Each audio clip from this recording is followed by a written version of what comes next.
हे ईश्वर, तेरी लीला अपरम अपार है। ऊंचा तेरा नाम है, ऊंचा तेरा ठाव है, ऊंचा तेरा धाम है। दोस्तों, यह बात हम हमेशा कहते आए हैं, गीतों में सुनते आए हैं और भगवान के लिए ये बात हमेशा ही हम कहते आए हैं। दोस्तों आज का जो वीडियो है वो होने वाला है कि परमात्मा के क्या गुणवाचक नाम है और उससे मेरा क्या असली संबंध है जो मैं जोड़कर सदा सुखी रह सकता हूँ। तो दोस्तों आज इसी बारे में चर्चा करते हैं। अगर दोस्तों हम बात भी करें, हम देखें परमात्मा शिव जिसका नाम दोस्तों है, इसका नाम है निराकार परमपिता परमात्मा शिव और वो एक ज्योतिर्बिंदु स्वरूप है। दोस्तों हम देखें तो परमात्मा के लिए कहा भी जाता है कि वो जो है जन्म मरण से न्यारा है।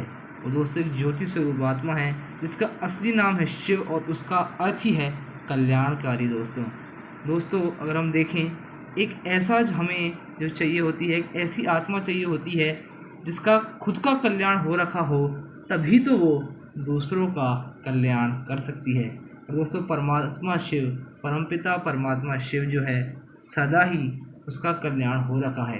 वो न्यारा है दोस्तों, वो जन्म मरण से न्यारा है और उसका कल्याण तो हो ही रखा है। इसलिए तो दोस्तों वो हमारा कल्याण करने आता है। वो हम पतितों को पावन बनाता है और सत्य की दुनिया के लायक बनाता है। दोस्तों हम उसे भक्ति में पुकारते ही तो आए ना। और अगर हम बात भी करें दोस्तों तो उससे हमारा संबंध क्या है। दोस्तों असली में देखा जाए तो हमारा पिता तो है ही, जैसे हम कहते भी हैं तो मात पिता हम बालक तेरे, तुम्हारी कृपा से सुख घनेरे। ये दोस्तों हम कहते भी आए हैं और दोस्तों उसके साथ हमारा संबंध पिता का है भी, और साथ ही साथ हमें और भी उससे दोस्तों संबंध जोड़ने हैं जो कि है शिक्षक का और सद्गुरु का। दोस्तों ये दो संबंध अगर उससे हम जोड़ेंगे तो हमारा और भी कल्याण होगा। उसकी शिक्षाओं को धारण करेंगे तो उसके शिक्षक रूप भी हमें याद रहेगा और उसकी शिक्षाओं को पालन करके हम सर्वश्रेष्ठ बनेंगे। और सद्गुरु दोस्तों वो इसलिए भी हमारा है क्योंकि वो हमारी सद्गति भी दोस्तों करता है। तो दोस्तों हमें इसीलिए ही उसके साथ संबंध जोड़ना है। अगर दोस्तों हम देखें भी तो परमात्मा ज्ञान का सागर है, गुणों का सागर है, शक्तियों का सागर है और हम उसकी संतान हैं। तो दोस्तों वो भी क्या चाहेगा कि मेरा बच्चा भी इसमें संपन्न रहे, उसके अंदर भी गुण हो, उसके अंदर भी शक्तियाँ हों। दोस्तों हम देखते हैं लौकिक में भी एक बच्चा किसी बच्चे का बाप जो है वो प्राइम मिनिस्टर हो, कोई मिनिस्टर हो, तो बच्चे को कितना नशा रहता है कि मेरा बाप तो ये है, मेरा बाप तो फलाना है, और उसे नशा रहता है। तो दोस्तों हमारा जो असली बाप है, जो हम आत्माओं का बाप है, जो हमारा सदा सदा का बाप है, वो मास्टर सर्वशक्तिमान वर्ल्ड हाईएस्ट अथॉरिटी है। तो दोस्तों हमें कितना नशा रहना चाहिए।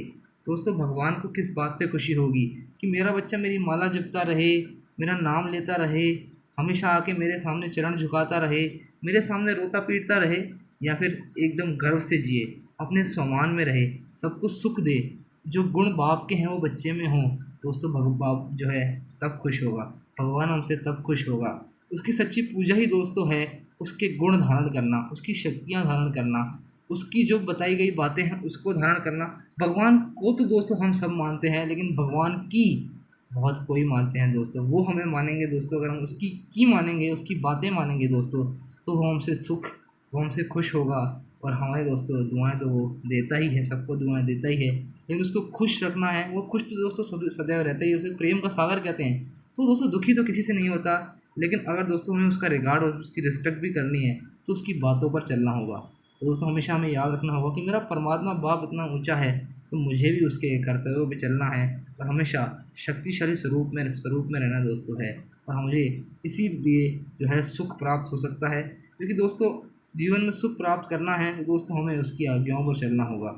और जीवन में दोस्तों तभी तो सुख है कि बाप जैसा है तो मुझे क्या फ़िक्र, क्या टेंशन, मैं बेफ़िक्र बादशाह, मेरा बाप जो है मास्टर सर्वशक्तिवान और मैं बेफ़िक्र बादशाह। दोस्तों इसी स्मृति में रहेंगे तो हमेशा खुश रहेंगे दोस्तों। ओम शांति।